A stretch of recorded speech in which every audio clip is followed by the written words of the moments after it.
You don't need carbs to survive. Alcohol is technically like this weird, like fourth forbidden macro that fat. That's why they have low fat foods. That's why they have no fat foods. What is up, everybody, and welcome to another episode on my YouTube channel here at Untitled Performance. Clearly, I am in my kitchen. Oh, got a little swivel shit going on. Little swivel action going on. Today, though, I want to talk to you guys about macros and teach you about what macros are, how they play a role in flexible dieting, so that way you can have the most sustainable health and fitness journey for you and not be miserable the entire time that you are trying to get in shape, be healthier, lose weight, lose body fat, recomp, all that good stuff. And clearly, if you're watching this right now, and this is all completely new information to you, I'm excited to not only help you, but that also tells me that you're not following me on other social media platforms, because I've covered this pretty much everywhere else, but that's okay. But if you are wanting more stuff like this, and maybe you're not a visual person, or maybe you're on the road a lot, or you're just like, damn, this tall, handsome, weird guy is really smart and gives a lot of great information. I love this guy. I want to listen to more of him. Guess what? You're in luck. I've got 469, probably going to be about 470 episodes of my podcast by the time this gets uploaded. So definitely go check that out. It's called The Fit Parent Project, and it is completely free. It's on Spotify, Apple Podcasts, and literally everywhere else under the sun that your ears could listen to it. So that being said, let's talk about macros. So what are macros, right? It stands for macronutrients. Carbs, fats, protein. That's what it is. Alcohol is technically like this weird, like fourth forbidden macro. Voldemort. Okay. Voldemort. Seriously. You divvy up into carbs or fats in any which way that you'd like. It's super calorie dense. But anyways, that being said, macronutrients, carbs, fats, proteins. All of these things are very important to us. All of these things are what our body needs in large amounts. Macronutrients. That's why they're called that. Then you got micronutrients, or your micros. Those are the nutrients that we need very little of in our diet that doesn't make up the majority, vitamins, minerals, things like that. So that's what these things are. And each macronutrient has its own value in terms of calories. And so I want you guys to think about macros as just groups of calories that are like the same, right? So fats are special group of calories, carbs are a special group of calories, and protein are a special group of calories. And they're all important. They're all important. You'll see people pushing fad diets and things like that saying like, you don't need carbs or carbs are bad. Those people are idiots if they're saying carbs are bad, because they're not. They don't know what they're talking about. It's okay.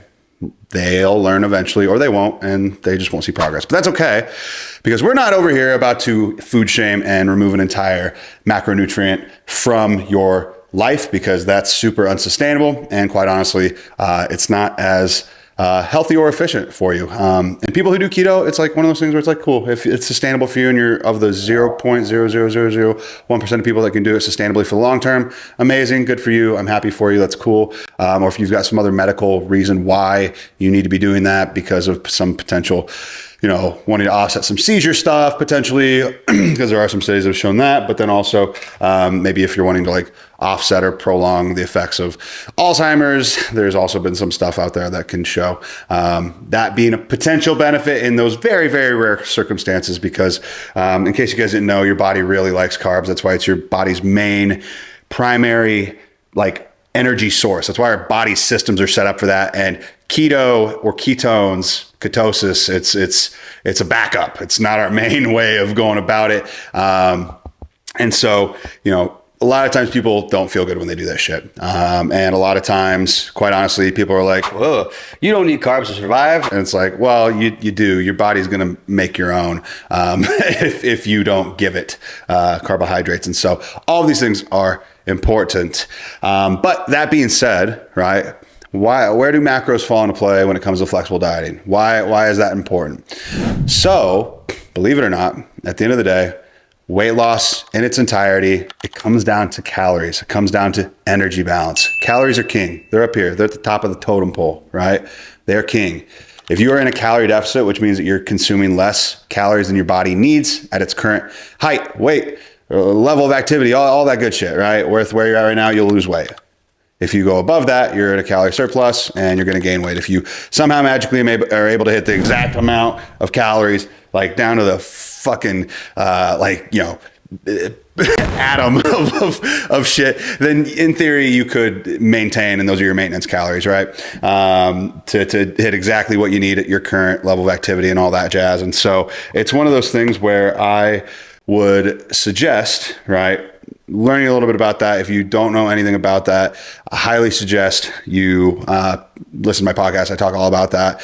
I've got ebooks out there that explain and go over energy balance, but that's it in a nutshell, right? That's how we lose weight. That's how we gain weight. Our body is a system, right? It's a system of inputs and outputs. And if you're inputting too much into the system than what it needs energy wise, the system's going to get bigger, right? Your body's going to get bigger. You're going to gain fat, right?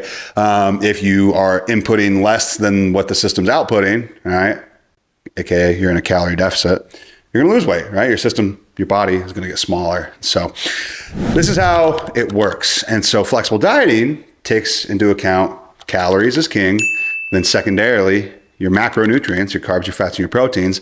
And if you hit your calorie goal, which if your goal is weight loss is putting you in a calorie deficit, you're gonna lose weight, right? And ideally, a good calorie deficit is in between 300 to 500 calories. Most people, you can get away with 300 calories and you'll still lose weight sustainably at a rate of around 1/2 pound to 2 pounds lost per week. That is ideal. That is what you want to aim for. That's going to mitigate muscle loss. It's going to allow you to maintain and potentially even build muscle while you're in a calorie deficit. And also it's going to suck a lot less and you're going to be way less sad and miserable and hungry if you do it in a slow and steady way of going about it. You're not going to fall off or quit and then gain all the way back, because faster weight loss isn't necessarily better weight loss. Sustainable, right, weight loss is the name of the game. It doesn't matter how much weight you lose if you gain it all back, quite quickly afterwards. It was kind of like just a waste of time. We don't want that. So flexible dieting is super important, and it's super valuable once you understand how macros and calories kind of play this role. And so if you hit your calories, you're golden. If you hit your macros, secondarily, even better, right? Hitting your calorie goals are amazing, but if you can dial it in to the point where you're paying attention to your fats, your carbs, your proteins, that is where you really start to get to a place where things feel even more sustainable, because you're, getting your protein in, which is super satiating. It helps you burn more calories. It helps you build muscle. It's got the highest thermic effect of food, which means that you're going to burn more calories just by default, because your body requires more energy to break down and access the nutrients in protein than it does for carbs and fat. And so there's a real added benefit to getting your protein goal, which is why I would say, underneath, calories and macros as a whole, next most important thing, or subcategory of second most important thing, is hitting your protein goal. That's the most important thing out of the macros, because your body can't build shit when it comes to muscle from anything else other than protein. It is the building block for muscle, and helping with our ligaments and joints, skeletal system. There's a lot of benefits to protein. And so we want to hit that. Carbs, secondary. Most important thing, I would say, just because as the second highest thermic effect of food. And then you got your fats, right? But fats are important too. We don't want to, not have any fats. Like, it's a real benefit. There's a lot of, again, people have it in their head, fat's bad. That's why they have low fat foods. That's why they have no fat foods. Or that's why they have low carb foods. It's like, the reason why they put that on there is because it's a buzzword and people like to think that they're, that those things are true and that those things are better for them in general than other, food sources, when they're not necessarily better for you. They're just lower calorie, which is why they're lower fat and lower carb, which if your goal is weight loss can be a good thing, right? So very important to kind of make sure that we're getting all of these things in our diet on a daily basis, because they do serve a purpose, and we want to make sure that we are, feeling optimal and feeling good. And so I think at the end of the day, what's most important is sustainability. How long can you do this for? Can you turn this into a lifestyle? Or are you trying to, chase some shiny object in the form of a health and fitness journey that's not going to last you very long? You don't want that. Like the statistics are pretty staggering when it comes to people who lose weight regaining the weight. It's like 85 to like 95% of people who lose weight will either gain all that weight back and potentially more within 5 years. Like, that's fucking terrifying. I truly believe a large part of why that is the case is because the way that people lost weight in the first place was not sustainable to begin with, right? If your game plan isn't sustainable, if the route that you're trying to lose weight at isn't sustainable, your progress that you get from it isn't going to be maintainable long term. So very important to take these things into consideration, guys. Very important to take these things into consideration, because at the end of the day, like, I don't want you to waste your time,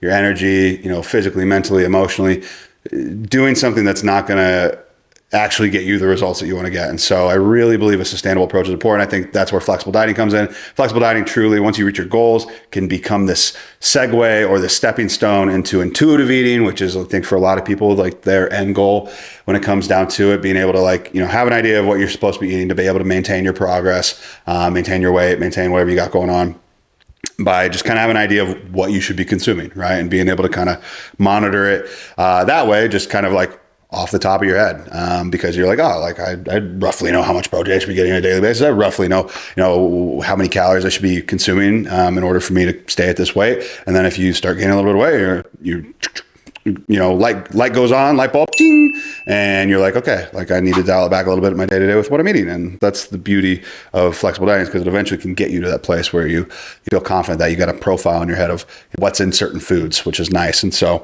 I really do think that tracking is important for like vast majority of people, unless there's some sort of like disordered eating associated with it for you. But even then, it's an individual by individual basis. And I think that some people, potentially even having a past like that, could approach it in a healthier and more sustainable way and benefit from it, and hopefully not trigger themselves in that sense, because it really may have been just done not sustainably the first time, which is why it ended up going down that route. But it's not for everybody, but I think it is for a lot of people out there. So highly recommend trying flexible dieting. Highly recommend learning about calories and macros and how to flexibly diet, because it's going to be your best bet in the long haul to know what's going on and to know what you need to do and adjust if you end up hitting a plateau, which a lot of people do eventually, which is why, if you aren't doing it, you're kind of flying blind whenever you do hit a plateau. You're like, I don't really know what to do. I don't know what I need to adjust. I don't know what I should do. Should I do more steps? Should I lower my calories? Should I increase my protein? Should I do this? Should I do that? You don't really know, right? Because you don't know if you're, you don't know how much you've been eating on on average for weeks, if not months on end. And so, yeah, just something to think about. Just remember that fad diets are called fad diets for a reason. They're not meant to be for the long haul, and neither will the results that you quote unquote results that you get from them. So hope this is helpful. Hope this was informative for you. If you are just starting off, focus on calories primarily, work your way to focusing on the macros. A good rule of thumb is a 40-30-30 ratio, 40% carbs, 30% protein, 30% fat. It's not ideal for a vast majority of people, but it is the best general rule of thumb for most people to follow. Follow an 80-20 rule with that, right?